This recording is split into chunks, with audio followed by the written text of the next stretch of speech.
Mr. Cunin takes away. Thank you, Robert. We had a little House Democratic action today. And in the wake of that, the Speaker said that the tax plan would not come to the floor unless it was improved, per word. And I'm wondering, what does the President think of that kind of repudiation from the Democrats, and what can you possibly do to the tax plan to make it more appealing to Democrats? Can you just tweak it around the edges, things like energy tax credits and so on, or can you actually go after the estate tax and make any adjustments to that would appeal to them? Well, let me just say, first and foremost, as you've heard the President over the past several days, he understands that there are parts of the agreement that Democrats don't like. He's certainly one of them. Whether it's the upper income tax rate changes, whether it's the additional changes to the estate tax, there are certainly parts of this that I've read that Republicans don't like. So that, by the nature of it, is compromise. If there are ways to strengthen the framework that are agreeable to everybody and strengthen the coalition, that's good. I think that's something that we'd have to hear. I think that's something that House Democrats are going to have to talk about in terms of what they want to do and what they want to see. I mean, obviously, as I said yesterday in response to several questions, if everybody took out what they didn't like, we would have nothing.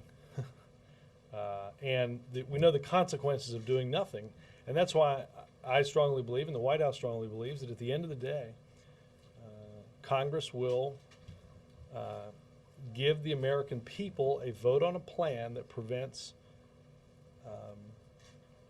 their taxes from going up by several $1,000s at the beginning of the year, that will prevent millions from losing their unemployment insurance. And as this agreement does, the framework of this agreement, give strong incentives for job creation and economic growth. Is the estate tax, for instance, which is the one thing that they have seemed to be zeroing in on, is that essentially off the table as a... Well, again, Jim, I think that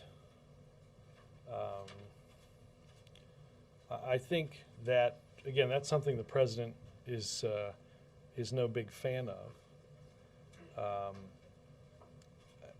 I guess the question for them to work through with some of their Republican counterparts is, if you do that, do you lose votes on the other side? So this is a game of calculus and physics, and I think the bottom line, though, is that we will have a vote that will not result in people's taxes going up by the end of the year. Can I follow up on Sure. that? Erskine Bowles yesterday complained that the plan didn't have any provisions for midterm or long-term deficit reduction, and given how expensive it is, should that have been something? Is that fair criticism? Let me say a few things. One, if I'm not mistaken, the Commission had a payroll tax cut in their proposal. Two, this is not a long-term. This is not by definition, a long-term plan. This is an agreement for basically tax policy for the next 2 years. Jack Lew and Secretary Geithner met at the White House this morning with members of the Fiscal Commission to go through and discuss with them their report, and to talk with them as we begin to broach and work through the decisions that we have for our budget for next year. But I think that we're going to, over the next year and several years, have to have a discussion about getting our fiscal house in order. That's why the President appointed the Commission to begin with, and I think we're looking through their proposals as we put our budget together to see what matches up, and we could send to Capitol Hill early next year. But I think it would be wrong to look at the agreement that the president laid down as either a long-term tax or a long-term budget agreement. Yes, sir. Robert, is the White House concerned about the reaction in bond markets by the reaction that mortgage rates are going up as a result of this deal? I would point you to somebody at Treasury. I only get in trouble when I talk about things like that. In the mortgage rates bit? I mean, the idea is you would like to help Americans, you would like to spur the economy with this deal, but one of the unintended consequences is mortgage rates are going up. I will have 15 emails that have gotten me in trouble if I dip my toe into this swirling Rubicon, and I'm not going to. So, we've seen cost estimates ranging from $700 billion to $1 trillion for this deal. And Larry Summers talked about some of the cost estimates, particular aspects of it yesterday. Does the White House have an overall price tag? well, again, I should mention this when I was talking about Jim's answer. Within the extenders portion of the agreement, there's still some details to be worked through, and staff has been doing that over the past couple of days. At what level, at what rate, the specifics of some of those extenders. So it's hard to know the exact cost of the bill, as Larry said yesterday, and they'll do an estimate on that as this goes through the legislative process. I have seen various estimates. I think somewhere in the upper 700s to upper 800s is probably about the right venue. I think more than a third of that, or about a third of that, would be tax cuts for the middle class. The next biggest expenditure, I believe, in the composition of the total is the payroll tax cut. Those comprise the largest elements percentage-wise in the package. Can you give us last last payroll tax cut was paid for No. When did I say that? the other day when we were talking about. No, this is. I don't believe I said that. I'm just going to ask one last follow-up on the Lou meeting, the Lou Geithner meeting. Can you tell us any more about what particular issues they discussed and what the reaction is from? Well, again, Jack and his team are in the midst of putting together a budget. There are meetings. There have been meetings on that this week and later in the day on decisions that have to be made around that. I mean, I think obviously not simply talking through just the specifics of what they talked about, but I think also you can get a sense from discussing with the commission members sort of the different types of coalitions that you might be able to put together to get some of this through law. Through Congress and into law, because there's certainly the panel is made up of members of Congress, and this all has to get through them as well. Jake. If Speaker Pelosi is actually talking about not even introducing this bill for a vote, aren't you worried that this isn't going to happen and all the economic catastrophe that you guys are warning about is going to happen? I think at the end of the day, this will get done. So you think she's bluffing? No, I think that this is a long and winding process, and but I think at the end of the day, members are not going to want to be in their districts. Senators are not going to want to be in their districts when their constituents find out on the 1st of January that their taxes have gone up by several $1,000s. And I continue to believe that when all is said and done, if we don't get something done this year, everyone will, I think, rightly be blamed for not having gotten something done, and we'll find ourselves, quite frankly, in a position where we're not getting the politics out of unemployment insurance for the rest of the year. A payroll tax that I think it's safe to say most economists, probably almost every economist that doesn't work inside here, didn't think was even in the offing.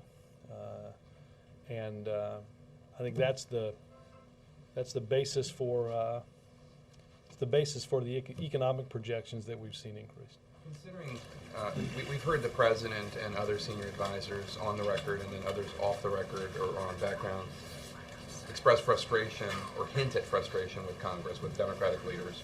President Obama pointed out the other day that he wanted a vote on this before the midterms, and obviously the Democratic leaders didn't deliver. David Axelrod yesterday pointed out that the House couldn't even pass 7 months worth of unemployment insurance extensions.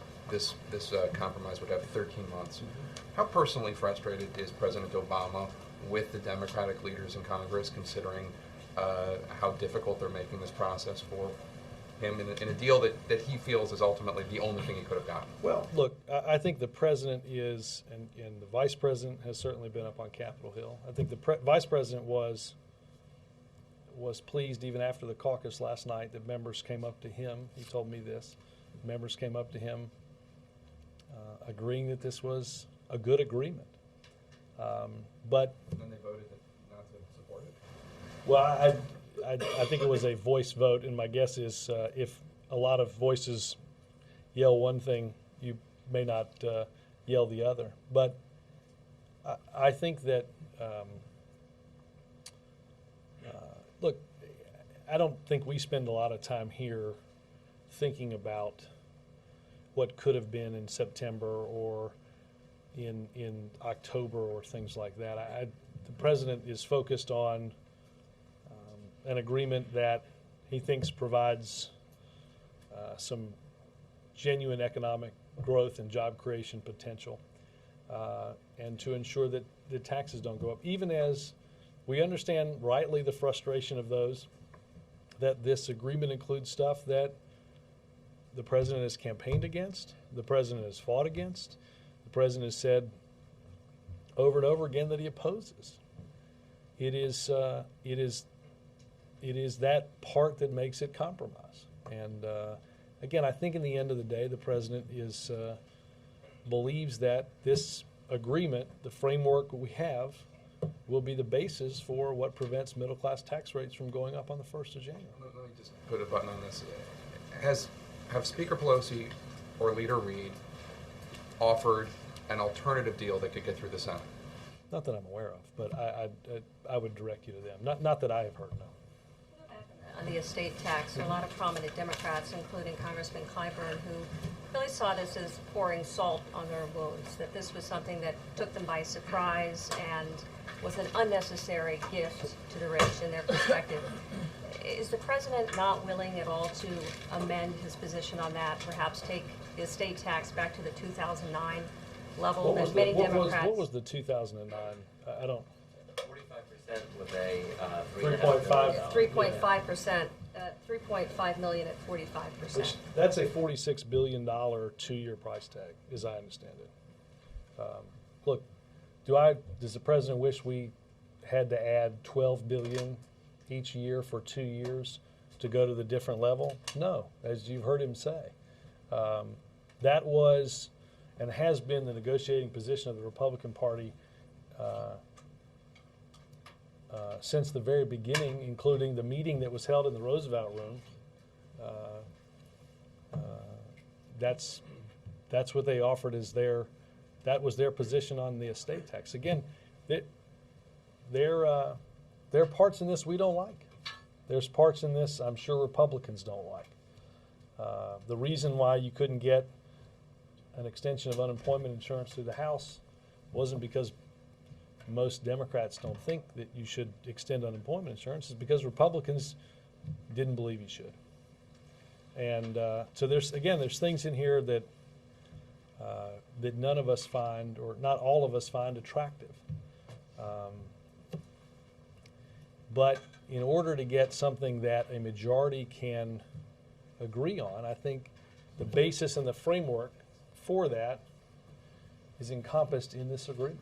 There's several Democratic lawmakers who did not agree, did not feel that this meeting with the vice president went well, and they believe that the administration... Again, compromise. Well, they believe that the administration presented it as a take it or leave it deal. Are you saying that the president is presenting this as a take it or leave it Well, kind again, of deal. I said yesterday, and I said earlier to Jim's question, and that is, if there are ways that this agreement can be strengthened that everybody signs, everybody believes in, but understand, again, if one side takes out what they don't like and the other side takes out what they don't like, we're going to have that.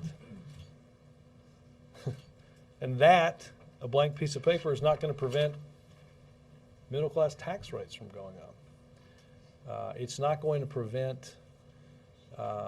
It's not going to prevent the politics that's going to get played every 3 months for all of 2011 with extending unemployment insurance, even to the tune of watching the benefits of 2 million people expire before Christmas, before the end of the year. Again, a perfect deal? Not by any means. Are there things in it the president doesn't support or doesn't like? Some of them in here are things I've heard him be opposed to for as long as I have been with him, and that goes back to April of 2004. But the nature of compromise is taking enough things to get an agreement through, and I think in the end we will. Does the president need to go to the Hill to make his case personally? Again, the president's been making his case, and the president will continue to. I would love a dead horse to beat.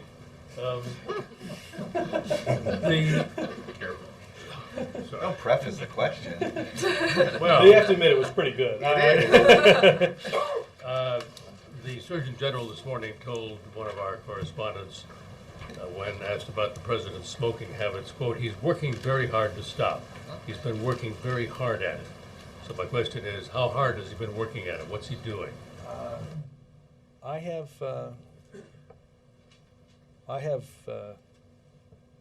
not seen or witnessed evidence of any smoking in probably 9 months. Do you know that he's working at it? Has he talked to you about that? He has. What's he saying? He's look. This is not. I mean, I think you've heard him say this. This is not something that he's proud of. He knows that it's not good for him. He knows that it's. He doesn't like it. He doesn't like children to know about it, obviously, including his. And I think he has. I think he has worked extremely hard. And I think he would tell you, even when in the midst of a tax agreement and a START deal and all the other things that accumulate, that even where he might have once found some comfort in that, he's pushed it away. So he understands its dangers, and I think has done a lot of extraordinary work to wrestle with that habit, as millions of Americans have. Thank you. Now, changing horses, does the fact that the Senate may do a test vote on the tax package raise your hopes that that will force the House's hand? Well, I think it will demonstrate that there is support for this agreement, but in both parties. I think you have, largely because we've barraged you with them, statements from elected officials all over the country, mayors, governors-elect,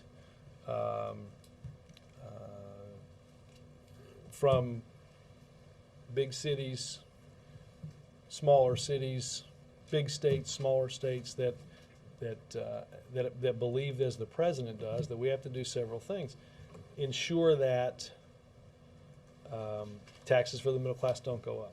Ensure that we get an extension of unemployment benefits, and assure us that we get some real economic bang for our buck, and something like a payroll tax. So I think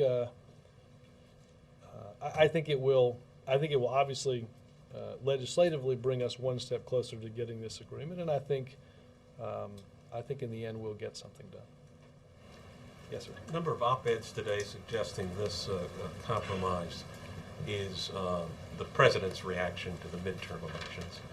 And yet there are officials who say that some of the elements of it are things that simply wouldn't have worked in '09 when Republicans wanted the stimulus package to be predominantly tax cuts and not spending. So which is it? Or is it a combination of both? Help me, I don't understand the second part of your question. The tax cuts that Republicans wanted the '09 stimulus package to be mostly tax cuts, not federal spending. The truth is, I think in terms of, well, we can always quibble. I think a decent number, several $100 billion, probably more than a third of the bill was tax cuts. And they wanted more. Well, they didn't want more enough to vote for it because they all support an AMT tax relief, and They wanted more tax cuts than spending. That was their position. The school of thought then was that the economy was in such bad shape that the tax cuts themselves wouldn't do the job. I think I fairly don't well. want to be answering your question. Fairly for you, well but- borne out by history. Yes. So how much of this deal reflects the president looking at the midterm election saying, I've got to compromise with Republicans, and how much of it reflects the economy's growth from '09 to now? Well, I think, look, I think what the election brought to Washington was, and what the imminent change in our calendar brings, is the notion that to get anything done by the end of the year, it's not going to be all of what anybody wants. And we know that because we had, and you know, we're in the position of working through an agreement because on Saturday we had 2 votes in the Senate that didn't have enough to move this process along. We're at this because we're at a legislative stalemate in just the option that we wanted, which was to make the middle class tax cuts permanent. In designing an agreement, obviously we wanted something that made sense economically. I think maybe compromise is a good word to describe, for instance, taking $60 billion in roughly $60 billion in make work pay for 2011 and 2012, putting it together in 2011 and doing it through a payroll tax cut, which shares a number of the characteristics to make work pay. Doing it with a greater bang for your buck means the benefit to the middle class is greater for virtually every family under $106,000 or roughly $107,000. I think it is an understanding that the only way we were going to get something done after the votes on Saturday was to work together, and in doing so, we wanted something that provided economic certainty and grew the economy. Are we looking at the calendar here, or are we looking at a new President Obama? Is this a move toward the center? You want me to say triangulate? If you feel you'd like. No, I don't. Are we going to see the same kind of compromise in 2011? Well, look, I'll say this: we have, if you look at what the president took, as he talked to you all about, that we took a pretty bad press day in Seoul, Korea, to walk away from an agreement that we believed wasn't as good as we could get, and we got something that ended up being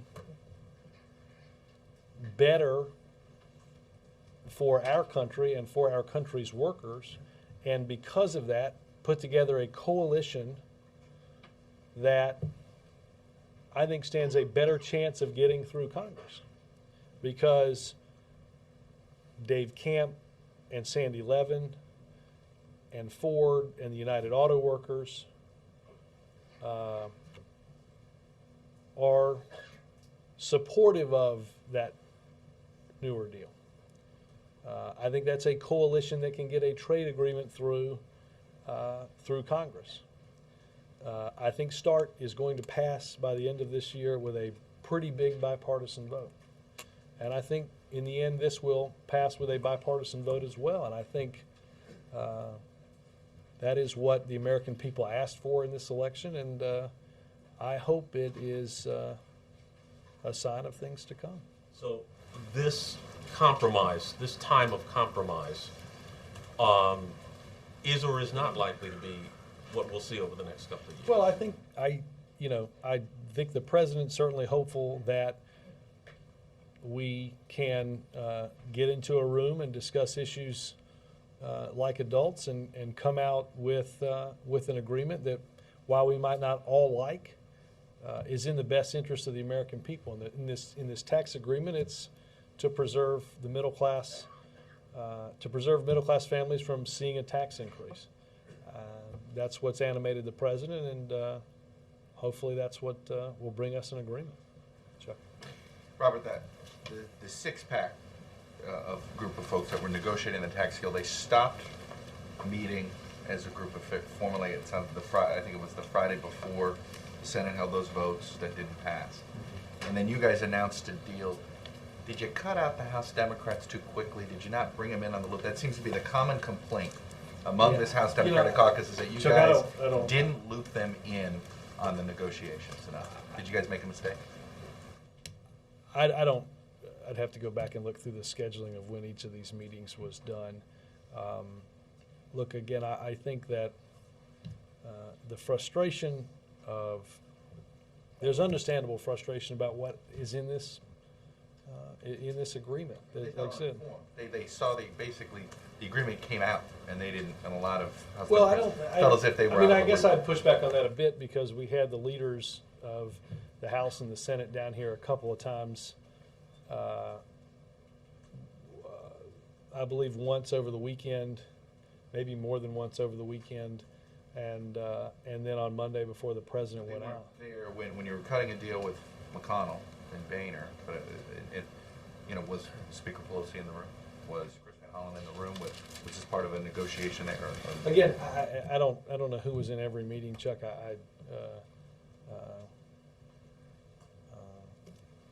Again, I think the president continues to believe we got a good deal. Congressman Elijah Cummings implied today that START and the estate tax are connected in the negotiations with Senator Kyle. Yeah, I think a number of us have continued to say that's not true. What gives you the confidence that you're getting a START vote, since we're now less than a week before? We're less than a week away about a week away before the official recess. I don't know that I'd make a ton of plans in that intervening week. You still have. Sorry to deliver coal in the occasional stocking, but I'm not. You still have Mitch McConnell's word that you're getting. I think we're gonna look. I think we're gonna get a vote for a number of reasons, not the least of which it's the right thing to do. I will say, going back to Wendell's question, when was the last thing we proposed that the last six Republican secretaries of state thought was a good idea, that didn't have the vast support of the American people like START does? It's the right thing to do for our relationship with Russia, our relationships in the world. It's the right thing to do to cut our deployed nuclear stockpiles. And that's, I think it will get done because of that. Today, the Transportation Department is pulling money from Wisconsin and Ohio for light rail and redirecting this money, stimulus money, to other states. Both Wisconsin and Ohio just elected Republican governors who ran in part on pledging they didn't want to go through that project. Why not let them use that money for other transportation projects? Because the money is written into the law to be for high-speed rail. Both gubernatorial candidates, now both gubernatorial or governors-elect, told us they weren't going to spend that money as the law is written. And as you know, and I think your network and many others have done stories on ensuring that we spend this money the right way. And if grants that are obligated to to places that aren't going to use them as the law intends, then we will give that money to places that will use it as the law intends. Considering the pain that Wisconsin and Ohio have in their own economy, and the point of this money was to pump money into some of these states, particularly those two states, would you be open to changing the law so that money could be used for other transportation projects? Let's be clear, Chuck, that building high-speed rail would alleviate the very problems that you just described.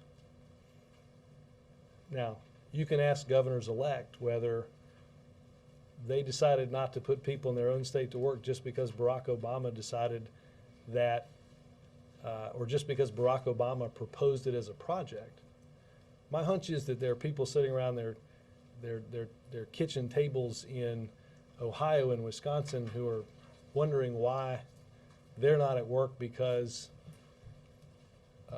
partisan political food fight by a governor-elect. Those people could be at work if they spent the money as it was legally intended to be spent. Jonathan. You know, this question about START, about whether there was a START connection, you're treating that like some kind of nefarious thing, but it's fairly standard procedure, especially when you're negotiating with the Senate, to try to get some kind of more universal or broad floor agreement. When you agree on one thing, you're going to say you're going to have a vote on another. Was there any effort to get anything, from Mitch McConnell to assure, This is if your, not a you START wrote like vote? 3 stories about how we supposed to. I'm supposed to trade some of this for some of that, and get some of this for some of that. That just wasn't. We were working on an agreement on how taxes was going to be treated over the next 2 years. And did you try to get any assurances on Republican votes that if we do this, then the Republicans can deliver that many votes? Jonathan, I was not in each of these meetings, but again, I think these are legislation that's going to stand on and be approved on its merits. Finally, on Don't Ask, Don't Tell, we've now seen a number of Republicans in the Senate come forward in favor of it, but there's some dispute on how that vote would take place procedurally. And I wonder what involvement the White House is having on that, resolving that, and whether you think that Don't Ask, Don't Tell could also be passed. I think it can, and I think as you mentioned, Jonathan, there are a number of individual senators that have come out in support of ending an unjust policy. As I said yesterday, the president has made calls to Democrats and Republicans on both Don't Ask, Don't Tell and the DREAM Act. I will check with Legislative Affairs if there's, anything that's going on, particularly to break the procedural logjam on the number of amendments. Robert, quick follow-up to your response to Bill's question about the president smoking. Should we take that to mean that he's quit? You said you haven't seen any evidence or seen him smoking for 9 months. Has he quit? For that 9 months, yes. I mean, I don't. I'm trying not. I don't want to be flip. I mean, I don't. I think the president will be the first one to tell you that it's a struggle. So how's he done it? How did he do it? Is it the gum? He's stubborn, and has look. This is something that he's thought about for a while. This is, as I said, I think this is something that he's aware is not something that's in doing is in his best interest or his health, and I think he's thought about that for quite some time. One more and something else. Is he going to? Can we expect him to speak about, or maybe even to, Nobel Peace Prize winner Liu tomorrow? As it relates to Liu Jiabao, when he was awarded the Nobel Prize, the president was among the very few who put out a statement both congratulating him and calling on China to release him. And the president, we will release a statement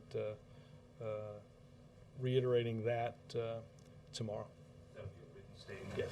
What's the official U.S. representation there? What at the ceremony? What's the decision on that? I believe our ambassador will be there. What message is that? Uh, Some countries are boycotting it. Well, no, I think we're there in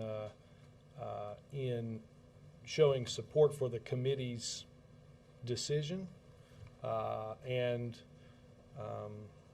you know, we were the previous recipient of that prestigious award, and the president and our ambassador strongly believe that they should be in attendance of a ceremony attended by the winner because he's been released by China. The heads of the Deficit Commission urged the president to call a budget summit early next year. Will he do that? And also, why didn't he drop by the meeting this morning? I'd have to look through the schedule and see when it was versus, I think the president may have been in the Export Council meeting when they met with Jack and Tim. Again, we're looking through that and deciding what makes sense to put in the budget as we construct that for next year. Do you think a summit's worth considering, a budget summit? Well, you know, look, I think we asked the commission to do a lot of important work. You know, we couldn't get a law through to set up a commission, so the president believed through executive order that it was important to do that through his power, and I think the process, particularly with the budget coming, the best process right now is to analyze, discuss, and meet with the commission at the level that they're doing it and see what can be included in the budget. And also, what is the administration doing to reach out to the liberal base who have been so critical of the compromise? Well, again, I think you all have documented the vice president's attendance on Capitol Hill. I think you've seen quite a bit of staff up there. There are discussions in this building with members, and I think the president's been out there campaigning quite a bit about why this is important to our economy. Are there specific administration officials who are reaching out to different liberal groups, though, behind the scenes? Well, look, I think if you look at some of the, in terms of groups, I mean, I think you've seen folks like John Podesta and Bob Greenstein who have put out statements strongly in support of, as those on the left put out statements strongly in support of this agreement. So I think it's that. I think, you know, Jack, Lou, and Gene Sperling were at both caucuses yesterday,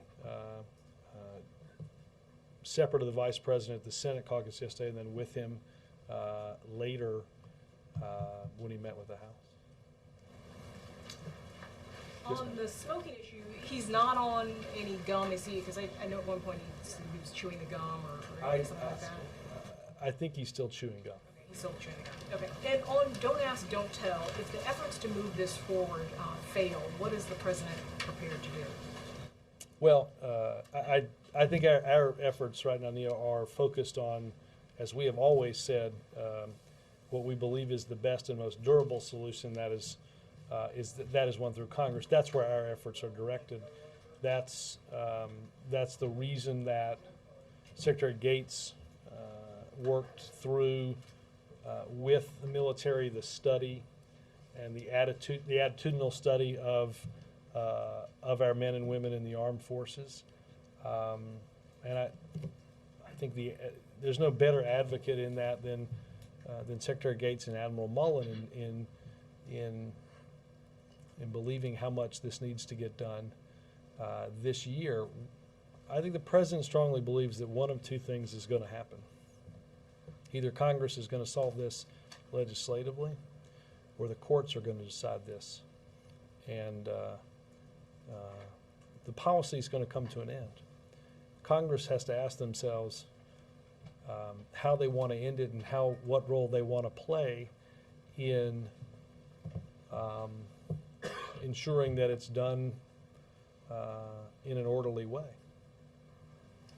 Robert, first of all, just checking today, have there been any phone calls by the president to members about the tax cut deal or any one-on-one? I will double check. I have, I'm behind on my email, so I should check on that before I say yes or no. But I'll do some checking on that. Okay, and also both in the statement from the co-chairman of the Fiscal Commission and in the members' comments to Jack Lew and Tim Geithner today, they urged the president not just to have a budget summit with congressional Republicans, but to put in his budget and in his State of the Union speech a call for his own debt reduction plan. Does he plan to do that? Well, I think I think that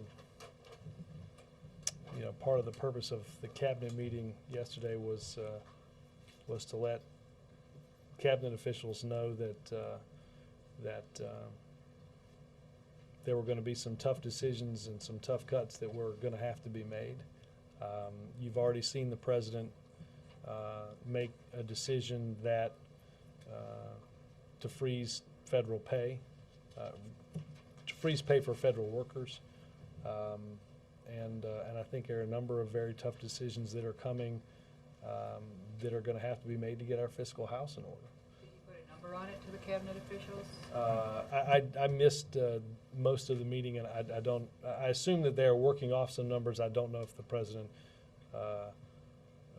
said any in that meeting directly. But will he have his own debt reduction plan early in the year? Well, I think we have a budget that. On the scale, comprehensive and on the scale of the. Well, I don't want to get ahead of where they are in terms of budgetary decisions. Obviously, a budget process that we have had since we got here to cut the budget deficit in half over a 4-year period of time.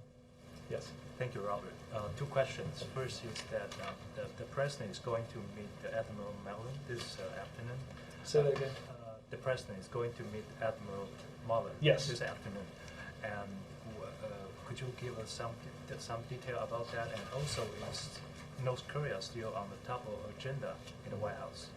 Oh, well, I think I can probably combine those two. Obviously, the Admiral is just back from a trip to the Republic of Korea, and we have had National Security Advisor Tom Donilon has had Korean and Japanese officials here to discuss North Korea, and along with Secretary Clinton, and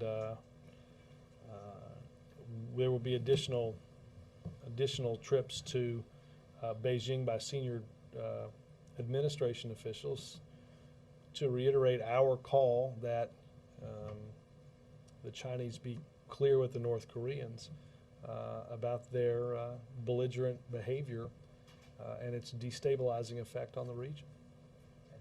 Also, the Admiral Mullen said that he hopes Secretary Gates' visit next month to China could strengthen both sides' military relations. So what's the expectation of the administration about the Secretary Gates' visit to China? Well, look, I think whether it's folks like Jeff Bader or Jim Steinberg, or as you mentioned next month, Secretary Gates, I think our message is, as I just said it, and that is, China is in a position to have strong influence over the actions and the behavior of the North Koreans, and it is our belief that they should use their influence in that country to stabilize the region. Man. Thanks, Robert. When the president made his announcement about the tax deal on Tuesday, he did not have legislative language in front of him. Right.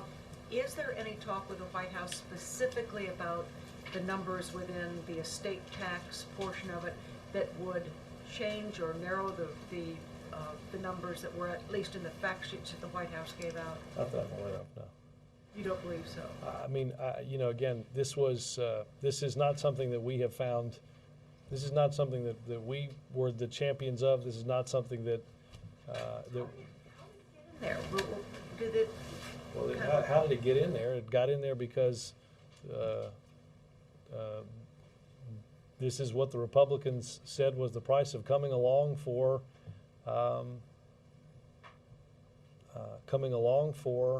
extending tax cuts for the middle class. You know, the president stood up here and said, you know, our goal is to protect the middle class, and their goal is to protect the very wealthy. I think it's pretty safe to call that Exhibit A in that argument.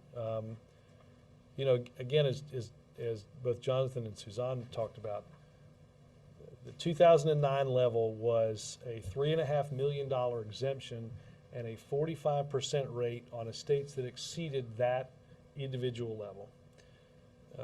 This is a $5 million exemption and a 35% rate. Again, would we prefer a different rate? Yes. Again, there are.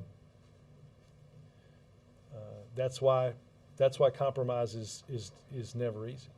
And when you look at the prospect of both some senators and some House members saying there really have to be some changes in this for me to support it, does the president see a risk in opening up any of it? Well, What is sure. the risk? Well, look, I will go back to what I said yesterday, and that is, look, when you start. No, but I'm not sure that my tie in this suit definitely will change this answer. But you know, we have. Obviously, I think it goes without saying that if you start to unpack this deal significantly, we're going to find ourselves sort of where we've been for several months, and that is at a stalemate. And I think, again, understand why we are here. We couldn't get a piece of legislation that went through the House, through the Senate. That's why we are, and that's why it requires that we take some of what we may not like and some of what we may not be a strong supporter of in order to get enough people along that can get something done. And I think if all we could do is this by our own choice and by writing all the rules and what have you, you know, I hear people talk about that. We tried that. It didn't get through the Senate. It's not. It's just. You'd still take it or leave it. No, I as I said earlier, if somebody can figure out how to make the agreement better for everybody, as Bob Barker would say, come on down. You know, nobody would walk away from that. I guess it wasn't Bob who said that. It was the guy who. Oh, it was. It was the announcer, technically. But seriously, but no. But again. But again, you know, look, again, is the example I used earlier. If one side takes what the other side, if one side takes out what they don't like, my hunch is that that's what the other side likes, and they'll take out what they don't like, and then we're sort of right now. What we're not saying is well, some of that give and take. Again, as I said earlier to Jim's, I think, first question. Or somebody along the beginning here is there are extenders. What we had is a rough figure of extenders that I think is still being worked, the details of which are being worked through. Robert, Peter. thank you. We've seen an aggressive effort on the part of the White House to pass this package, obviously. We've seen daily emails from the White House, various public officials who are supporting this. You guys haven't learned so many mayor's names in the last 24 hours as there's a quiz. I'm just warning you at the end of this. This was Charlotte Mayor.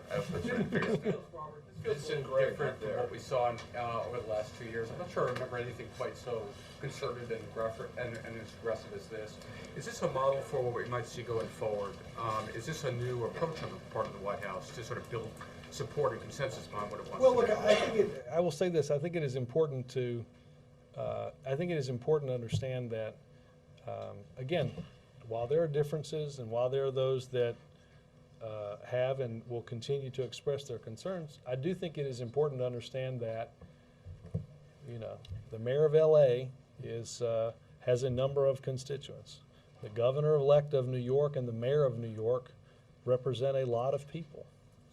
I think it's important that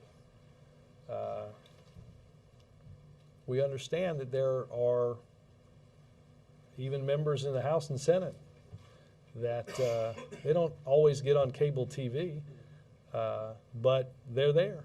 And we think it's important that people understood that. A quick follow-up. You mentioned the president. Plus we have free email. You mentioned the president has quit smoking. Anyone else in the White House that you're aware of who's taken up smoking? Under the law of conservation of matter, that if one thing ends, another, I don't that's Anyone taken up smoking to cope with those? that's an excellent. Wow, I think I can say this too. I don't know that Marvin Nicholson, who has smoked as long as I've known him, he has also quit smoking. So it's broken out. They started gaining weight. Can I go on background as a senior administration official? I'm sorry, Marvin, I had to. I think that, I don't know of anybody that has started smoking. Not that it, well, I'm not going to make a joke about that, Lord knows. Yes? I just have a follow-up to Peter's earlier question. Yes. Are all these emails and letters from various elected officials intended to pressure elected officials in Congress to come out to support the bill? Well, I think they're intended, honestly, they're intended to show that this is an agreement that has strong bipartisan support. And one, sorry, real quick about Attorney General Eric Holder sent a letter to the Senate asking them not to include a provision banning Guantanamo Bay prisoners from coming to the United States. Will the president sign a continuing resolution that has a provision like that in it? Well, I think we would evaluate the answer to that. We would, obviously you saw the Attorney General's letter consistent with administration policy and has been for quite some time. Before we would make any decisions about signing that after it's been through the legislative process. April? Robert, back on the tax issue, the Democratic caucus is using a word like they are, like revolt. They're saying they're revolting against this administration for what they're calling a bridge too far. And using your Bob Barker analogy, they're saying the price is not right because that was pretty good. I'll give you that. That was good. It's Rod Roddy is the guy's name. oh, but look at what he did. Somebody fact checked it from me. Oh, good. There you go. Somebody You'd think Rod Roddy would be a name we could remember. Okay. All right. Well, okay. Going back to the price is not right. Yes. They're saying with this bridge too far on the estate tax, you would have to borrow $68 billion from China to give 32,000 families a relief with this tax. Again, as you've heard the president say, it's not. This is not something that. This is not his idea. But I do think, in a series of fairness, the 2009 level, the exemption of $3.5 million at 45% is not cost-free. I do think it's important to understand that I'm not great at math, but I think the overall estate tax component is probably in the $70 billion, probably about a $70 billion expenditure. 2/3 of that is 2/3 of that is the 2009 level, the $3.5 million exemption and a 45% rate. Because understand now, if you simply extended the estate tax where it is now, it's zero. No rate, no exemption. You're free to go. In 2009, it's 7%, and then now it's 10%. I mean, 10 million for, excuse me. Right. No. It's an individual exemption, and obviously, if you have, if you're married, you have an estate that's an individual. the 5 million is an individual exemption. The rate obviously holds. If you're a family, it's obviously double that. All right, and now also on two other issues. How is this administration promoting a credible election in Haiti with all the violence and uprising? Let me get some, I'll get you a statement on Haiti. And with smoking, many people say it could be linked to pressure, or it could be something to relax a person. What did you see the president do? What was the time frame? How did it happen? What was he involved in at that time when he was smoking? You last saw him smoking 9 months ago. What was the issue? Was he having fun? I can't remember the last time. I mean, I don't remember the individual setting. I don't know that I would disagree. I don't know that I would disagree. It's a bit of conjecture. I'm not a smoker, but I think if you asked him, he would likely say that for both. And again, I hesitate to do this on camera, in terms of for both, for enjoyment and for some relaxation as from the pressure that you mentioned. Again, I hate to do this because if there's anything in the world that I hope my son never, ever, ever, ever does, is this. And he can. His grandfather was a smoker until a doctor told him that he had lung cancer. He's still here, and hopefully will be for a long time. But you know, I was told that by my dad at the end of my son's 3rd or 4th birthday party. So it is. I think the president understands that it is as I said, this is not something that this is something he's greatly struggled with, and not something that he's altogether proud of. With Ethan in mind, thank you, Robert. Thank you. Robert, tax bills are famous for a lot of deals, a lot of lobbyists getting things tucked in at the last minute, a lot of horse trading. Will all the transparency rules apply? Will you post this on the internet? Will the public have plenty of time to read the final language before it's signed into law? I have not heard otherwise, so yes. I may have just made administration policy, but what the heck, right? Ken? Robert, the 9/11 healthcare bill finally came up for a vote today. Was defeated, as I think was the expectations after doing some vote counting. White House statement on that? Let me get something for you on that. I mean, obviously, we have to do all that we can for those that put their lives in harm's way and who risk their health in order to save others on that day. Bill? Robert, follow up this. The New York delegation they're trying to see whether or not it's workable to now attach this to the tax cut deal. And they've got about 50 signatures, or about 50 supporters, they claim at this point. Wondering if that's anything that's on the White House radar screen. Is that doable? I don't know the answer. Let me check with Legislative Affairs on some of that. Bill? Robert, you've told us several times that on the Middle East, that a freeze on the settlements was at least one of the essential building blocks to successful peace talks in the Middle East. And it sort of got lost this week. Nobody's asked about it, but the United States dropped its demand that Israel freeze the settlements in the Middle East.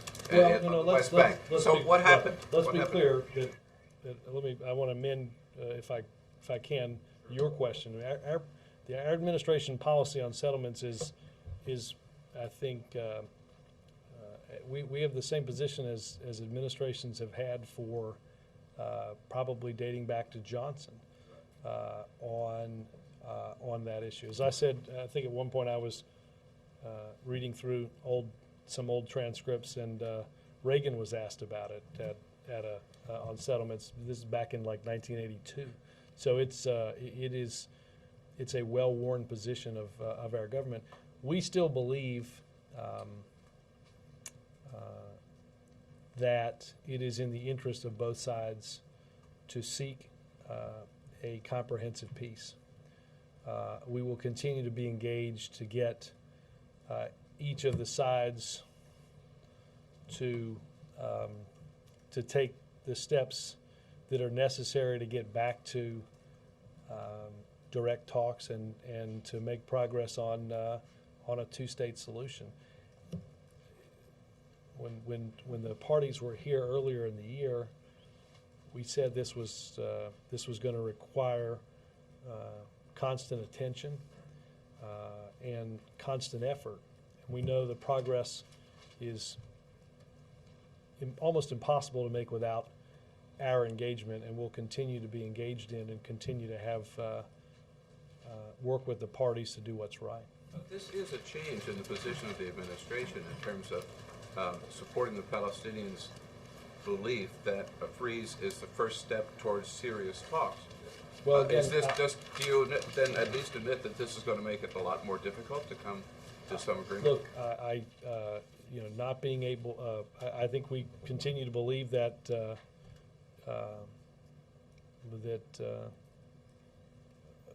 let me just say, I think we've got to have each side take steps to build confidence in this process. Sam?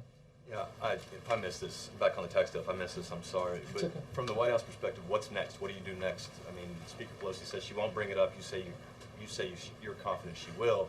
How do you square this? What I said was I believe that at the end of the day, maybe not today, but at the end of this, we will have a proposal that passes and the president signs that prevents middle-class families' taxes from going up. I think the next step, as I understand it, is that the Senate will take this up, and I think that's one important step on this legislative highway. And I think as you've certainly seen senators, they've looked into this deal, they've analyzed this deal, they've seen others' analysis of this deal, and I think more and more people have supported. Yes, ma'am. On the deficit commission? Yes.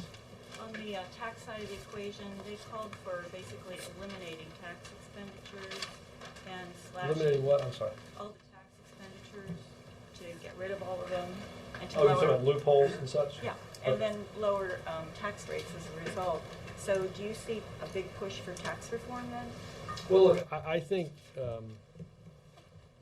I have heard the president and others in the administration talk about tax reform. I think it is something that that the president would like to see us begin the process of broadening, cutting loopholes, broadening the base, and lowering tax rates.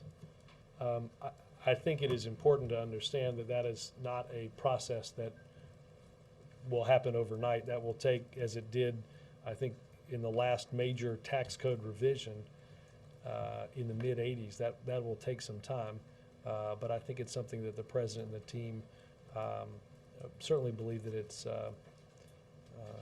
good to start that long process.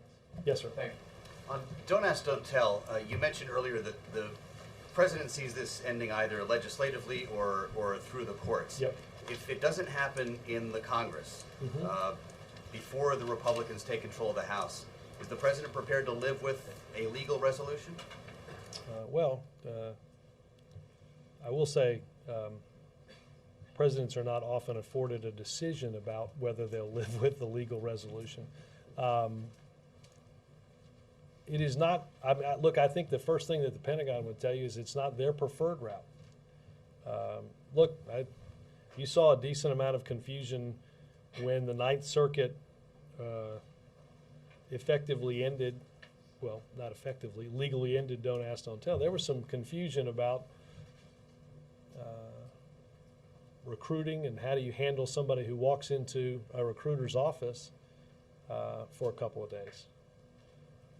The belief of the president, and I think importantly the belief of the Secretary of Defense and the Chair of the Joint Chiefs, not simply is the policy wrong and should be done away with, but doing this in a legislative way provides some transition period to implement the change. The courts may not be as understanding as somebody in the legislature would be. And you could easily face a situation where, because of a court ruling, the law of the land changes in an instant. And the best way to prevent that, and it's coming, is to do this through legislation. We've had hearings. We've had an exhaustive attitudinal study of the military, and it's shown that ending this policy will not provide a significant disruption to our forces. And for some frontline battlefield forces that might have a greater percentage of those who think it might be harder to do, you can have a transition period. But the policy can and should end legislatively on Capitol Hill. Is it now or never in Congress? I think it is an important period of time, and I think we are closer than we've ever been. And I think more and more each day you see senators coming out. The House has done this. The House has taken that step. I think every day you see senators coming out in support of its change, and I think we're close. Thanks. Is there any plan for the President or First Lady to attend the memorial service for Elizabeth Edwards? Let me check with scheduling on that. Thanks, guys.